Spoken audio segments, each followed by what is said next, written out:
O Festival da Francofonía que se celebra en Vilanova viviu hoxe a súa segunda e máis importante xornada, porque hoxe os 24 centros de toda Galicia que participan nesta iniciativa deronse cita no pabellón municipal para gozar dunha completa xornada de convivencia. Mateo e Celia actuaron como mestres de cerimonia nun evento no que todos os institutos participantes tiveron que demostrar as súas habilidades co francés e tamén co canto. Pois vai de fomentar estas cancións en francés para que volver recoller traer máis o francés, xa que cada vez se perde máis e só os dan os cursos de terceiro e cuarto da ESO, cando poderían tamén dalos os demais cursos e intentar que cada vez houbera máis xente que se interesara polo francés. Temos que estar aquí no Festival da Francofonía, que ao final unha especie de reivindicación da importancia da lingua do francés, que últimamente está quedando bastante olvidada nos institutos.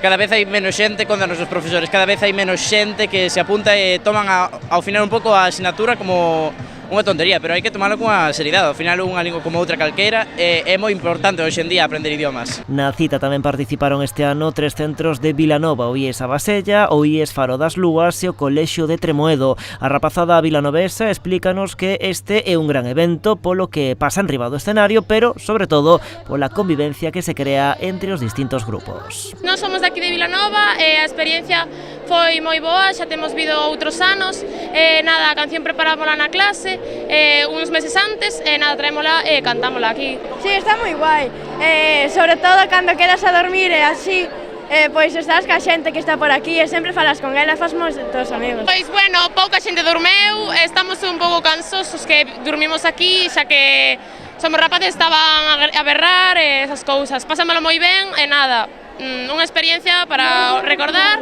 e volveríamos a repetir. Este encontro arredor da francofonía celébrase dende hai 14 anos, máis alá da parte festiva serve tamén para reivindicar que no ensino público a aprendizaxe dunha segunda lingua estranxeira sexa obrigatorio, non algo opcional. Es una vergüenza que es el único país de la comunidad donde no hay dos idiomas obligatorios.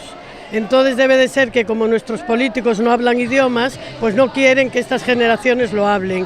Ahora, para estas generaciones futuras, el hablar el inglés va a ser como hablar gallego y castellano, lo va a tener que hablar todo el mundo y va a haber que hablar non só o francés, a lo mejor francés e alemán. Este encontro da francofonía inclúe tamén outras moitas propostas como unha ruta en catamarán pola Ría da Arousa ou unha visita á Casa Museo Valle Inclán.